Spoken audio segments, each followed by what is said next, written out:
ज्ञानेश्वरी महादेव मुंडे नावाची महिला यांना 12:30 वाजता आपल्या जिल्हा रुग्णालय बीड येथे दाखल करण्यात आले. पेशंटनी विषारी औषध प्राशन केले याची प्राथमिक माहिती भेटली. त्यानुसार आम्ही अपघात विभागामध्ये त्यांचे योग्य ते उपचार केले आणि त्यानंतर पेशंटला ऑब्झर्वेशनसाठी ICUमध्ये दाखल करण्यात आलेलं आहे. सध्या पेशंटची कंडिशन स्टेबल आहे. त्याला योग्य ते उपचार चालू आहेत. त्याच्या जीविताला सध्या तरी काही धोका नाही आहे. कुठले इन्व्हेस्टिगेशन केले? त्यांचं आम्ही बेसिक इन्व्हेस्टिगेशन केलेले आहेत, जसं की शुगर तपासणं, BP तपासणं, ECG करणं आणि रक्त तपासणं. त्यामध्ये सध्या तरी रिपोर्ट नॉर्मल आहेत सगळे, काही काळजी करण्याचं कारण नाही आहे. पॉयझन कोणत्या प्रकारचं होतं? पॉयझन किती मात्रामध्ये घेतलं आणि कोणतं होतं याबद्दल काही स्पष्ट त्यांनी सांगितलेलं नाही आहे. एक रिकामी बॉटल आणलेली आहे, पण त्याच्यामध्ये लेबल वगैरे काही नाही आहे. ठीक आहे. चांगलं झालं होतं. पोलीस अधीक्षकांची चर्चा झाली. साहेबांची आपली भेट झाली. SP साहेबांनी LCBला गुन्हा देखील वर्ग केला होता आणि त्यांनी पथक तयार करून तात्काळ बाहेरगावी पाठवणार देखील होते आज संध्याकाळपर्यंत आरोपींना आणण्यासाठी. कोण आरोपी ते नाव नाही सांगितले. मग ते पथक जाणार होतं त्यांच्यावर ज्यांच्यावर त्यांना डाऊट आहे त्यांना त्यांनी आपण सांगितलं त्यांना मीना साहेबांची बदली झाली.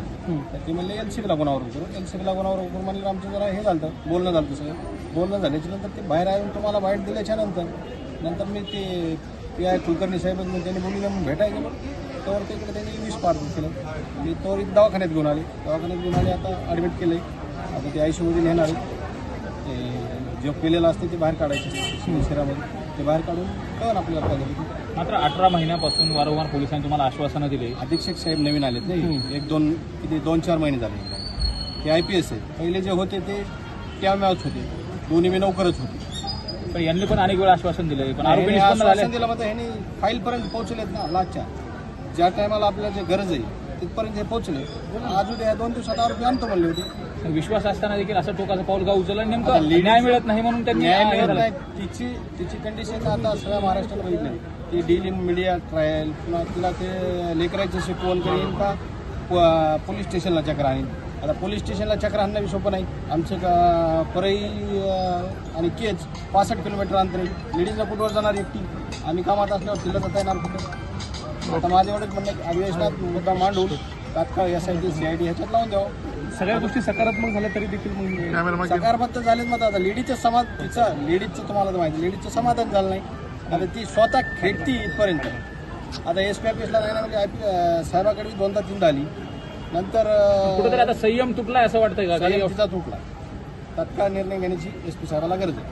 पथक तयार करावं, कैदी करावं. तत्काळ त्यांना आरोपींना पुणे आहेत ती अटक करावं. सध्या अधिवेशन देखील सुरू आहे.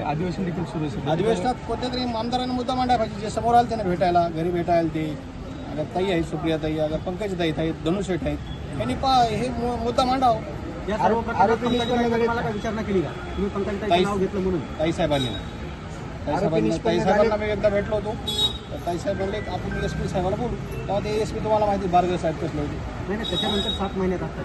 7 महिन्यात ताईसाहेबाशी बोलू. आरोपी निष्पन्न झाले का? आरोपी निष्पन्न नाही, फक्त ते आम्हाला डाऊट आहे त्याच्यावर जातो म्हणले. ठीक आहे.